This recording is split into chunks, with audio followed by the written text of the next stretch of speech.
Good evening and welcome to the happenings in Medfield. As you may be aware, on a monthly basis, we at Medfield TV have the opportunity to sit and discuss the happenings in Medfield with Selectmen. For as you may know, at a Selectmen meeting there is a variance of conversation. But if we tie down one of the Selectmen, some of the questions that we have would be valuable to you. And so, this evening, the Selectman of choice, and you all know him because he has been and still the historian, Richard DeSorgher. And as we all know, Richard has written books, done a number of things. Since retired from the high school, he's now a Selectman. And might add, by what I've heard and talked with people, he's doing a very good job. So without further ado, it's my pleasure to introduce the Selectman of the Month, Richard DeSorgher. Richard, nice having you. Jack, thank you for being here. Thank you also for hosting these. I think it's good transparency for the town, and it's good communication, and it ties in what goes on, which was one of our goals at Town Hall, so that the rest of the community can keep aware of what we're doing. So thank you for hosting this. You know, we were talking off camera, which sounded to me very interesting, a program called Mock. I wonder if you might go into that. Well, I just raced from there to here. What they did is they had a hazardous material mock disaster. And it was held the southern towns in the southern part of Norfolk County, of which Medfield is one. And the police chief, Bob Meany, was there, the fire chief, Bill Kingsbury, our civil defense director and Sergeant Ray Burton. We had the superintendent of schools, the business manager of the schools, and myself to sit in. And what the mock disaster was, which I was very concerned, and I actually received several emails before. We have 4 times a day, as you know, the train comes through Medfield. And somebody asked me, what's in those, what are the trains carrying? And what if there was an accident, a disaster? Is Medfield prepared? Well, I tell you, I've never been so impressed of seeing our police and fire departments. The 2 chiefs who grew up and know each other just work so well with each other. But what the mock disaster was is that one of the trains coming through carrying chemicals derails right in Medfield Center, right on 109, and eventually it results in an explosion. And what does the town do? How do we react? What do we do first? And I just was amazed. We have a couple of things. I just real quick jotted some notes down, but there's the Metropolitan Law Enforcement Council, which is like a regional area that the police can get a hold of. The chief told me that he can immediately put a call into them and within 40 minutes have 60 to 70 officers right here in the Medfield. There's also the Norfolk Mutual Aid that the fire chief could put 1 call in, and if we had to evacuate Thomas Upham House, which is, as you know, located right by that intersection, that would be a prime concern. He could have, 20 ambulances here in a matter of minutes.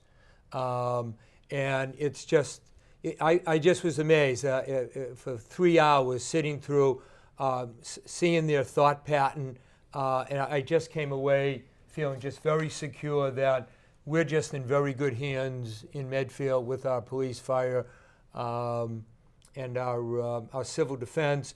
The school superintendent was there because almost all our schools are pretty close to the railroad tracks. And if there was an accident when the kids were in session, how does that react? And it was great seeing the superintendent there.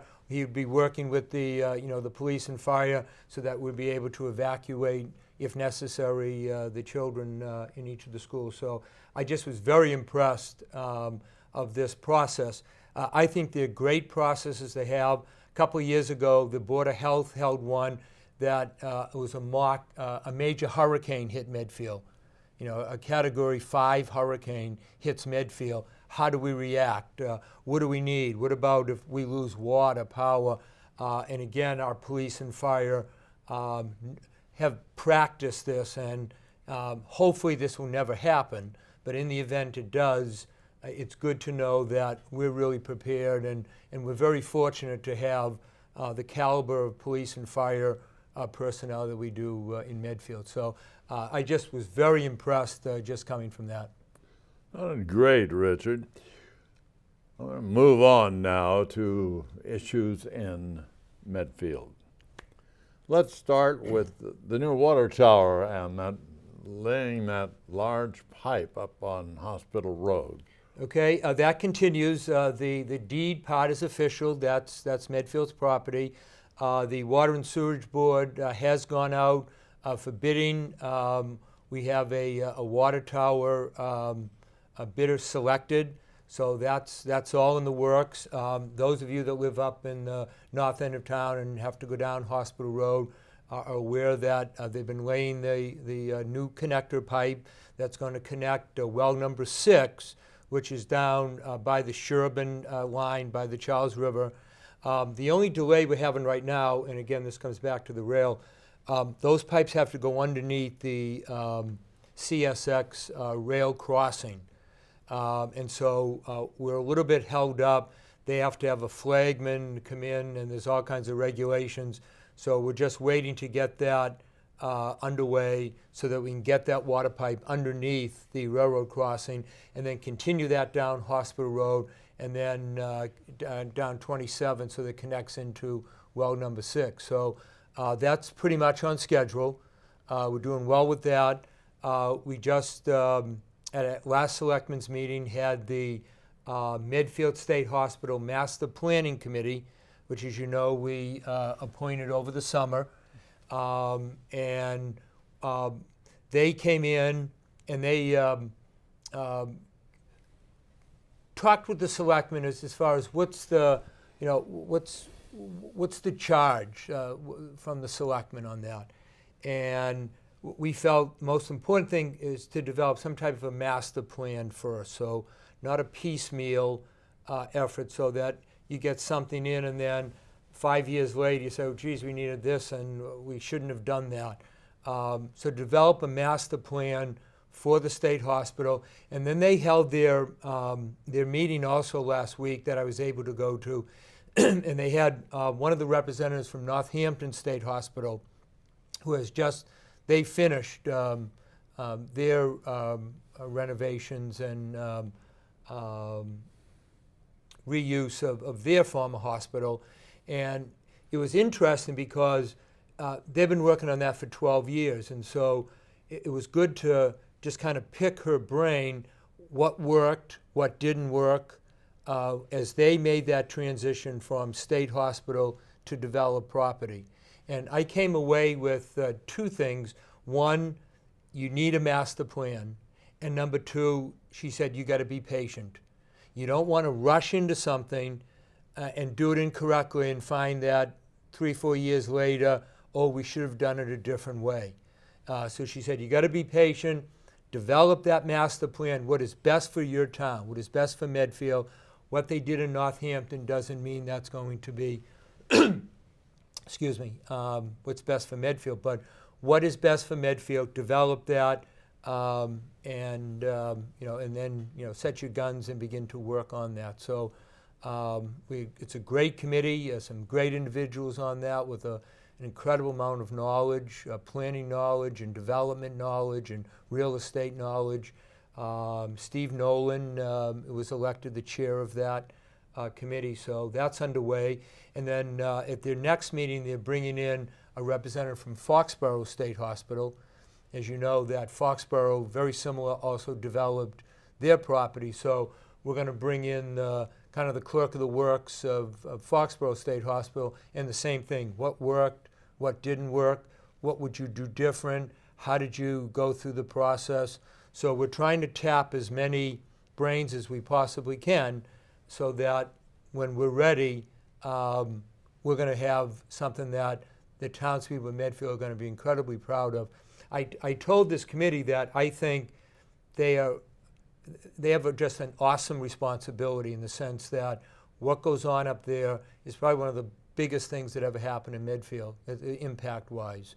And for generations to come, they're going to look back at this committee and the work from going back to the cleanup, and they're continuing, if you go up there, that work, the cleanup is continuing. They're hauling things out of there, and it's a beautiful view. When you stand on that hill and you look now at the Charles River, I mean, it's just incredible vista that's there.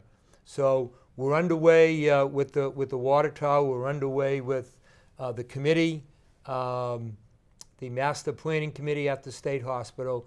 I think we're in good hands with that. Well, you know, Richard, I believe in the old adage, which is so true relative to building a master plan. You do something in haste, you're going to repent it at leisure. So I can see that they plan your work and work your plans. Now, I have been asked, when and do you feel, and it's hypothetical, however, do you feel that the state hospital, the situation with the grounds and the property and so forth, when do you think that's going to be able to get really moving? Well, I think we're moving. The question is, when do we actually get developed? Right. I think is the difficult question. Right now, the first step, we're still negotiating, even though the state has turned that property over to Medfield. The exact wording, for example, there's some questions of easements. DCAM is looking at a couple of easements they want through that property. My own opinion, I have some issues with that because we're going to develop that property. A developer, I think, is going to be very nervous if there's easements, through that property.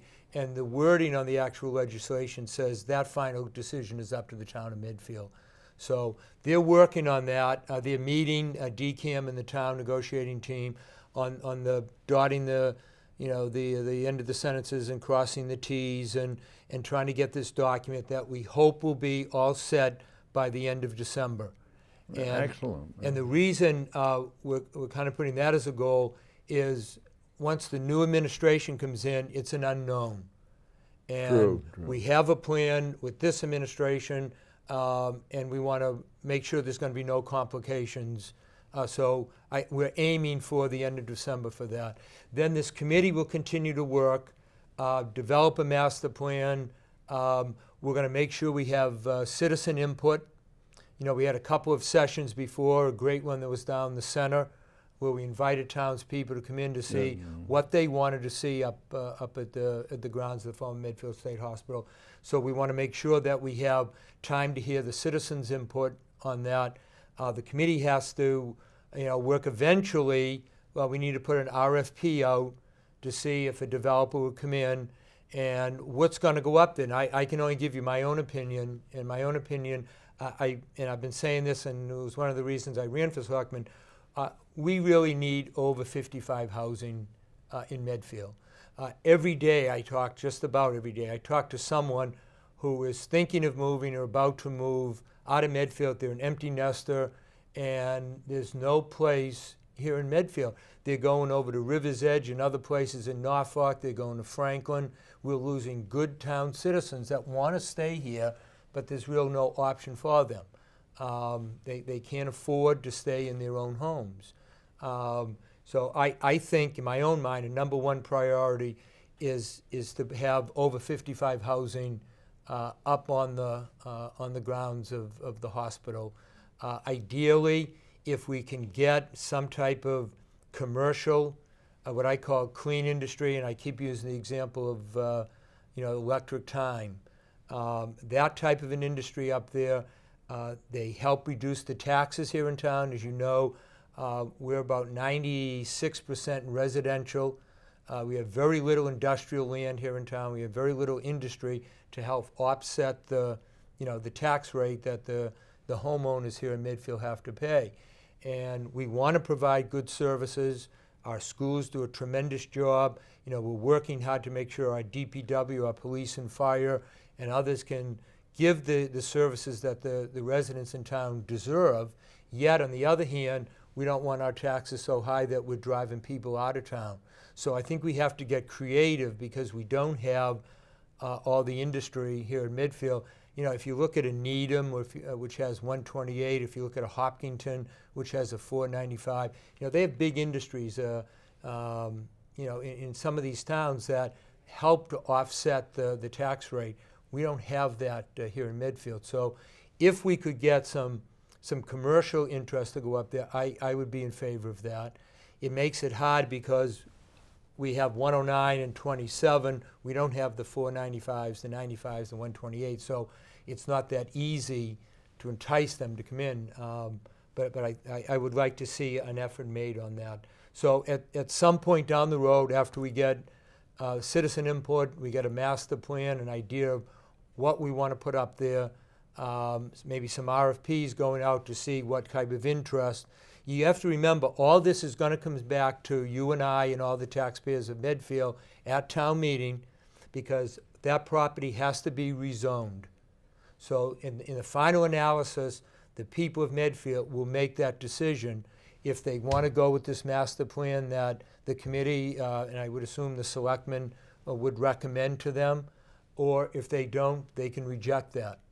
You know, then we're naturally back to square one again. We have to listen to what that rejection argument was and try to, okay, where do we go from there? So that was a long, roundabout way to answer your question, but I don't think I can really answer that in months and years because I don't know all the scenarios that might come about. Understandable. Richard, the reason you talked earlier about housing.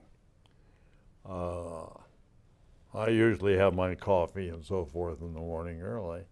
I was talking to a lady that she's lived in Medfield she and her husband since passed, for the last 45 years. Yeah. And now she can't afford it.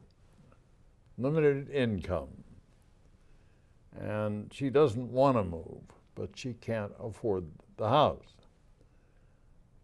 I had suggested not only to Peterson but others, there was a bit of property right there at Tilden next to where the housing is that's open. That's the state.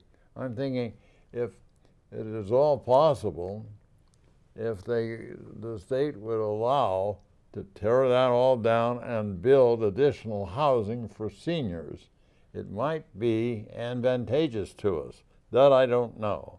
But it would give an opportunity for seniors, because there are seniors now that are on waiting lists to occupy where they want to be, which is in Medfield. So I've made that suggestion, but I don't know as to whether or not it had ever been carried out. Well, first, I think that's a shame, and it shouldn't happen, that a good citizen that's been here, that wants to stay in the town and can't stay in the town, we need to do whatever we can possible to make sure that doesn't happen, and it's happening right now. That's key. Second, you're correct. The state owns that, and that should be a high priority.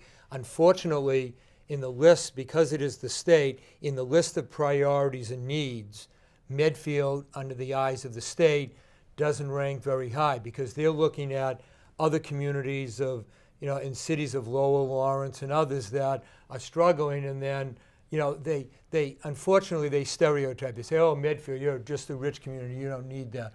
Well, that's not true. There's people that struggle just as hard in Medfield as they do in Lawrence or any other place.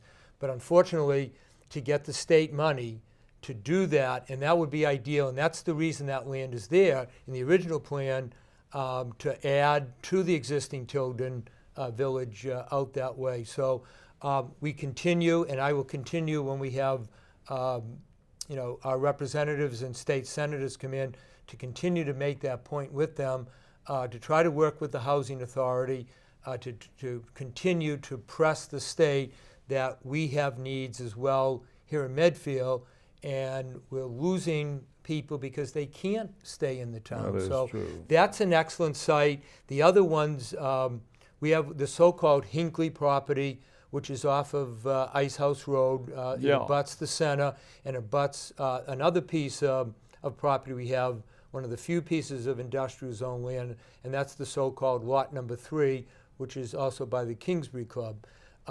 There's been some talk, can we develop perhaps the Hinckley property? There's about, I guess, around 11 acres of actual developable property that's in there. There is the question of Lot 3. The Economic Development Committee is putting out what they call an let me get this straight, REI, which is Request for Expression of Interest, to see what interest is out there for that lot number 3. There's some interest and some individuals that have some plans to develop, would like to develop kind of a 4 Kicks type facility, which would have, soccer and lacrosse and basketball and others, kind of a recreation area. There's others that are saying, that would be a great place for continuation of housing, but the Economic Development Committee is pushing for that. So you're going to see action on Lot 3 soon. And then people are also beginning to look at the Hinckley property. We're looking up at the state hospital property, and as you just said, the state land will continue to press the state. Unfortunately, we don't have as much weight, with the state, but we can continue to press, with our representatives and our state senator to let them know that we have some real needs here in Medfield as well. So you're absolutely correct on that. Now, Richard, another major question right to you, and it's been thrown at me. In fact, it started this morning. And so I am going to write to you. Traffic. Yeah, that's been a huge concern I've had in particular, and I try to take several days a week, and I just go down and monitor. It's a mess, especially on the South Street, Main Street intersection. But just to backtrack a little bit, part of the issue is there's just too much traffic everywhere. Route 109 is the second busiest undivided highway in Massachusetts. Only a section of Route 2 in Concord gets more volume. So we're dealing with a tremendous volume of traffic that has increased drastically over the years as the towns just west of Medfield, the Millises, the Medways, the Franklins, the Milfords, they've increased in population. And so all that traffic is coming right through Medfield Center. What makes Medfield Center difficult in that short half-mile stretch from Brothers Marketplace at South Street down to CVS on 27, you just have an incredible amount of cross streets that come in as well, and they're not far behind. So, for example, where the lights are at North Street, there's not a long distance to get to the light at South Street, and it tends to back up.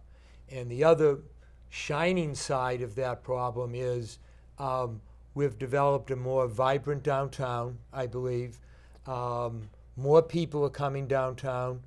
I've noticed over the past year a heck of a lot more pedestrian traffic, kids, seniors, families that are now coming downtown from some of the events that are there, or they're going to Brothers Marketplace, they're walking, and they're using, which they should, they're using the walk button.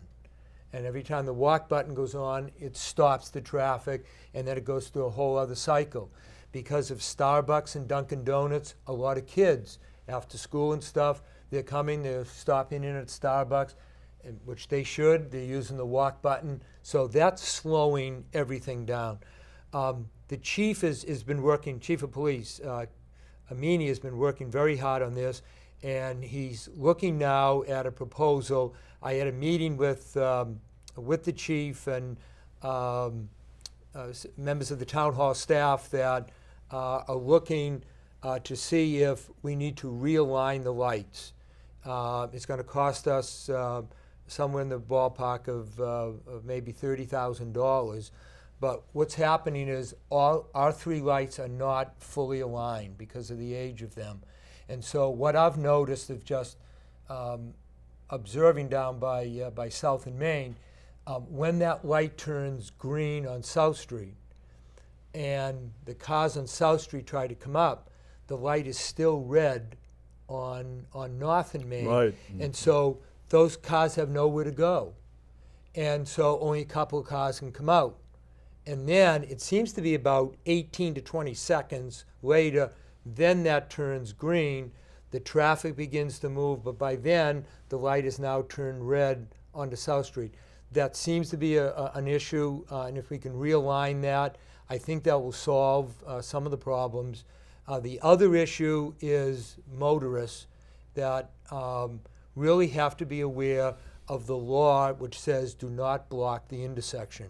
And what happens is a lot of the 109 traffic coming through, rather than stopping at that stop sign, they go right through the intersection and then they're stuck because there's cars in front of them. Now they're right across 109. The light turns green on South Street. South Street traffic has nowhere to go.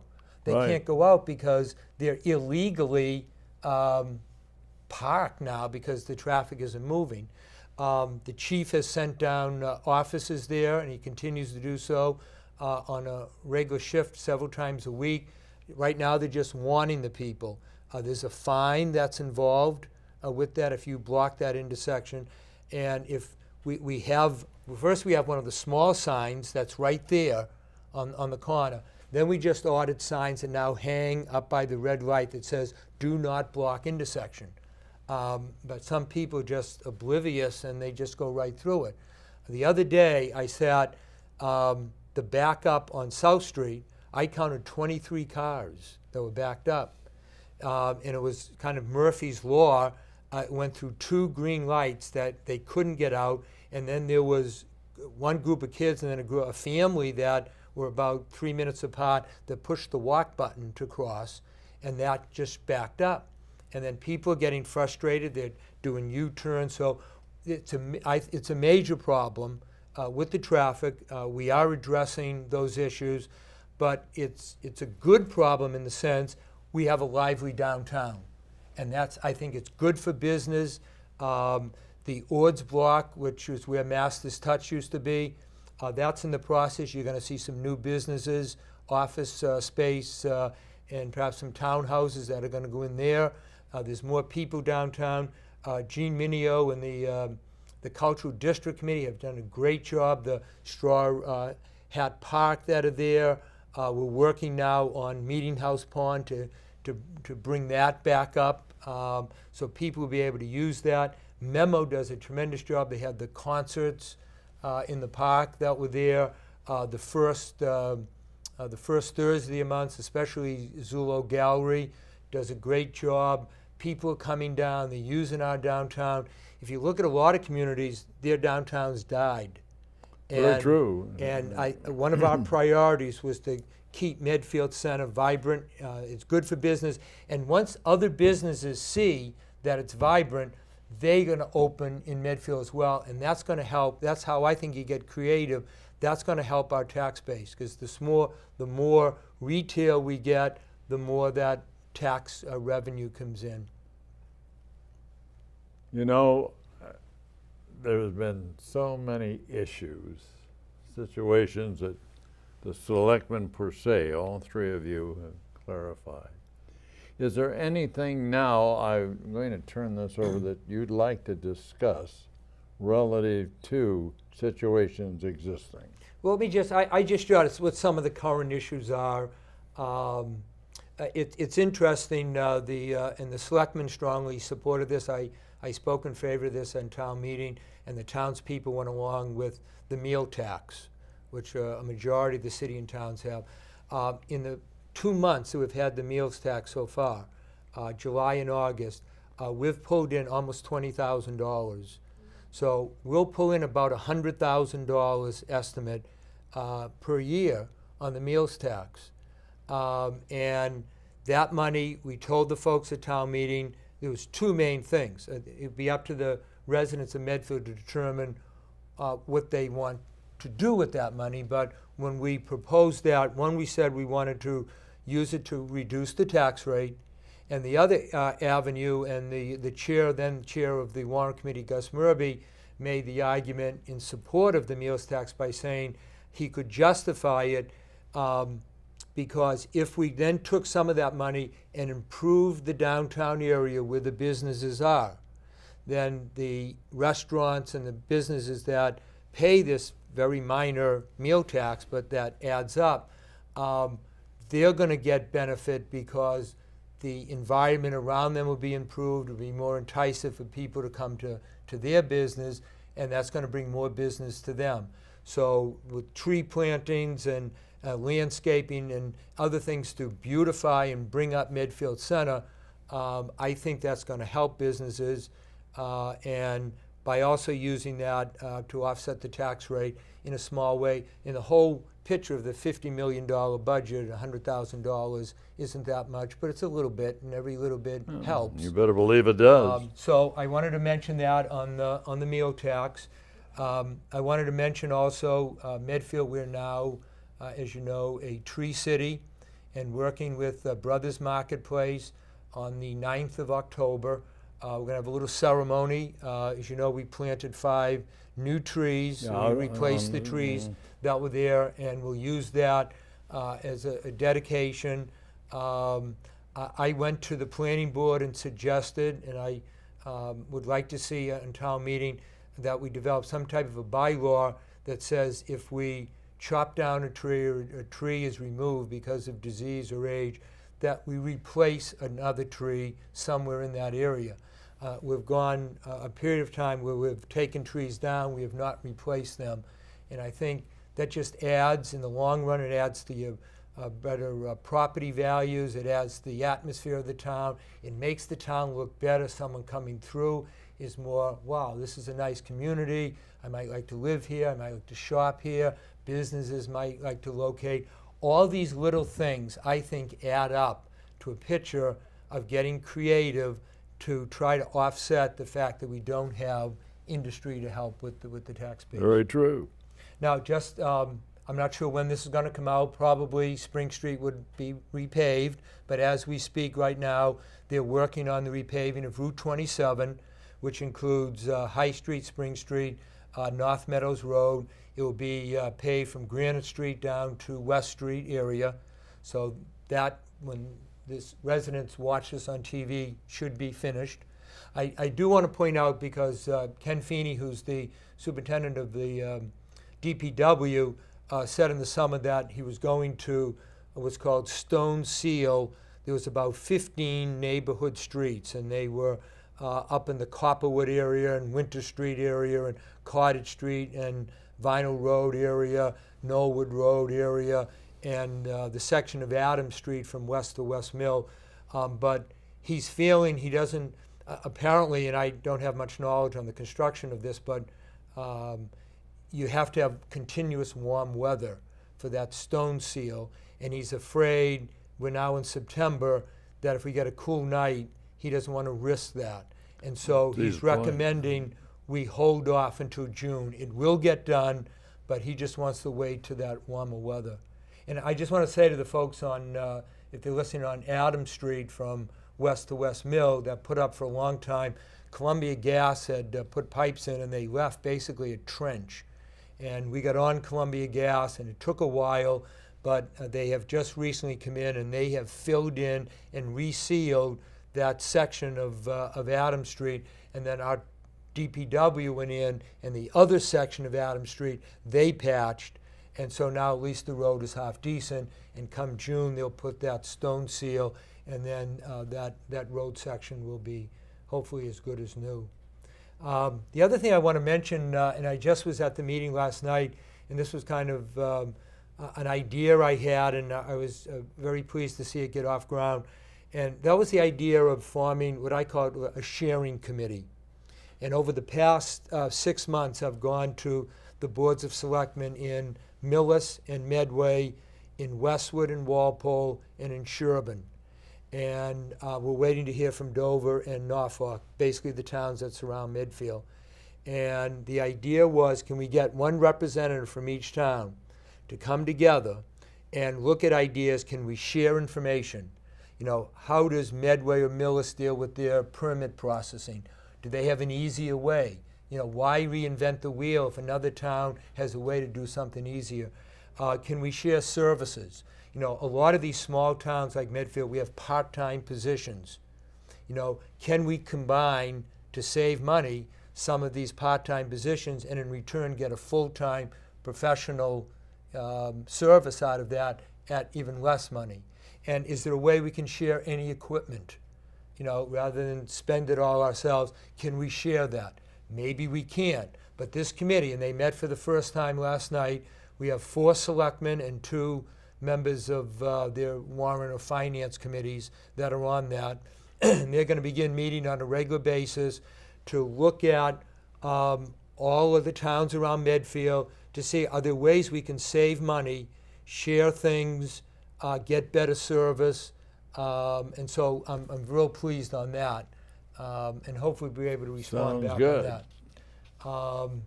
The other thing I do want to mention quickly, because again deals with traffic and it also with safety, the railroad track on 109, it's a non-welded connector that goes through that, and there's a wire. So when the train goes over, it sends the electricity that then signals the lights to go on and the gates to come down so cars don't go across the crossing. Well, because what happens, and we have so much traffic, and we have especially a number of Truska trucks, heavy weight, and especially in the summer, you can actually stand there when the cars go over, you can actually see those wires going up and down. And what happens, they eventually break. And it's happening about 2 or 3 times a month. And once they break, the gates come down, the lights go on, and our traffic lights are all tied into that, and that immediately puts a red light on all the east-west traffic. So now that's stopping all the traffic, bringing gridlock even more so, into Medfield Center.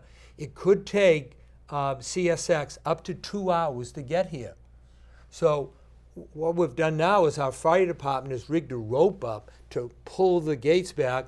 The chief of police has to pull basically the entire patrolman on duty to direct traffic. If that gate stays down, now he has to do detours, redirect into neighborhood areas, and then that's adding up additional sum. He has to call officers in It's to do that. expensive, yeah. And we're sending the bill to CSX, and they're saying, well, that's not our responsibility. So Right. we got a hold of, first of all, we got a hold of Congressman Kennedy's office. They referred us to the Department of Transportation. Department of Transportation referred us back to CSX. We're at CSX now. I told the chief and the other selectmen, my recommendation, if we don't get quick service and an answer from CSX, in fairness, they're located out of Florida, so it's a distance for them. But we need to get Congressman Kennedy up here to our selectmen's meeting to address that, because not only is it giving gridlock into Medfield Center, but if there was a fire or any reason, no one can get by. And Millis, Medway, and others, their ambulances use 109 to get to the hospitals. They can't get by, so now it's a safety issue as well. That area, not only, and it's they simply have to have a welded pipe so that it's an entire welded unit that goes across 109, and there's not this break I see. that takes place. The other thing, as a stopgap measure, they also need to give the police chief an emergency key that would open up those gates and shut off that signal that puts a red light all through Medfield.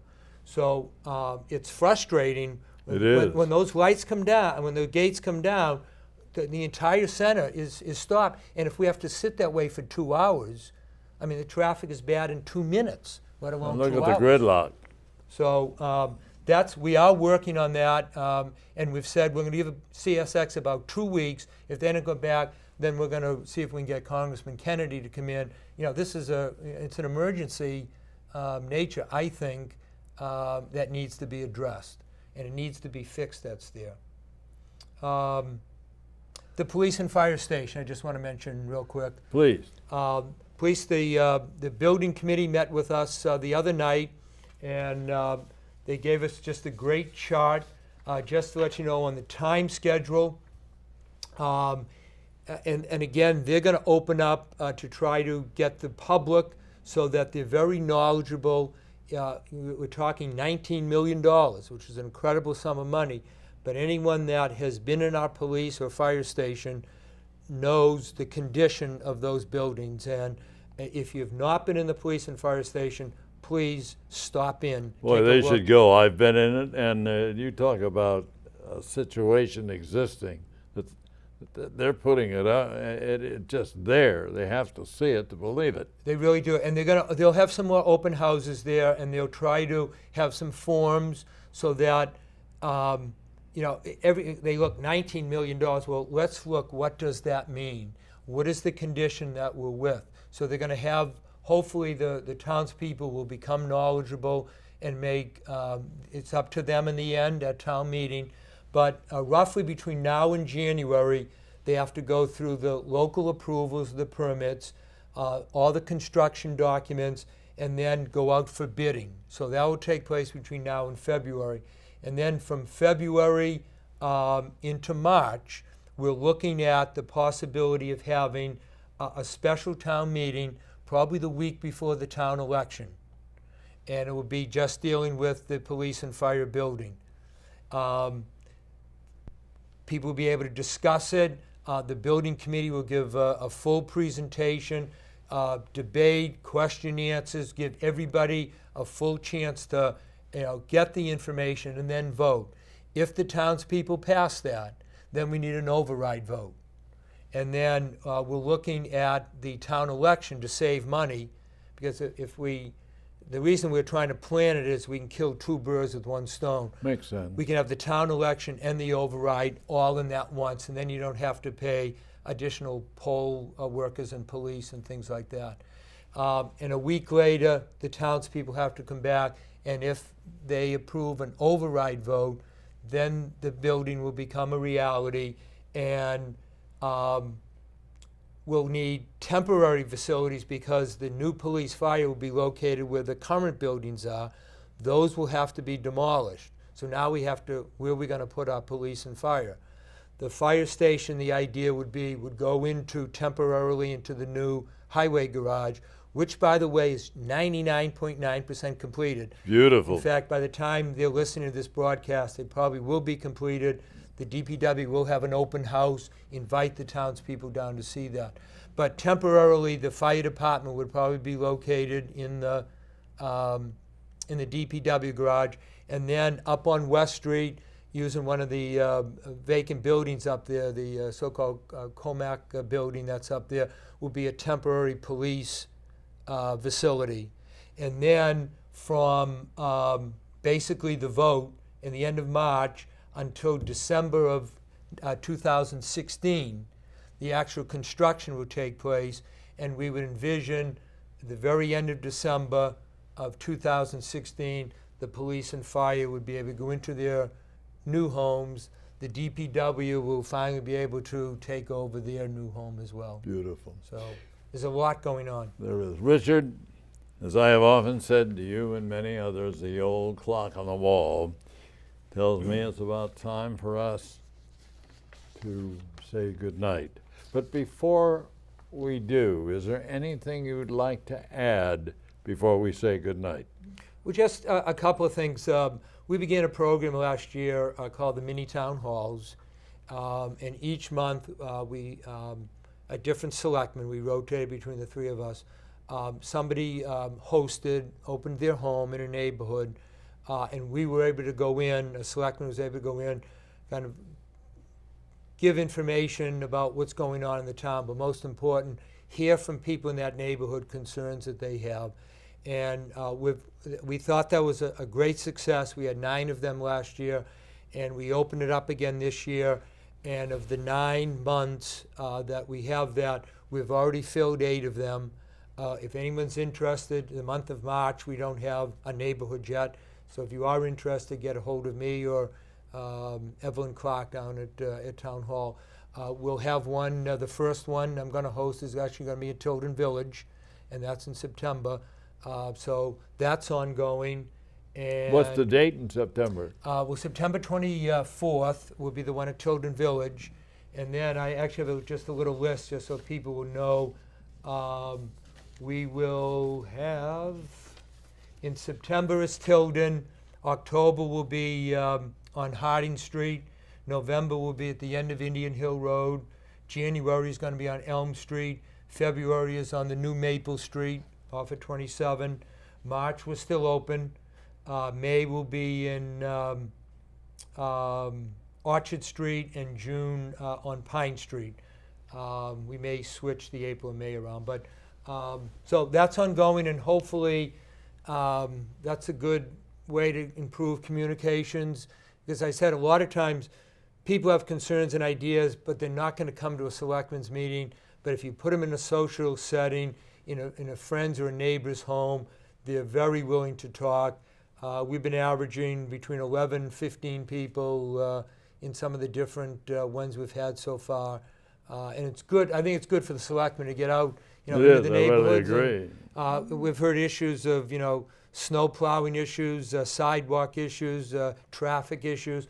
We're able to take that back and hopefully address some of those issues. So, Well, Richard, it's been a pleasure. thank you. As it is. And it's always nice to see you and to talk with you. Same here. You've covered quite a bit of territory. So thank you once again. Thank you, Jack. This is Jack Peterson, wishing you and yours the very best. Good night.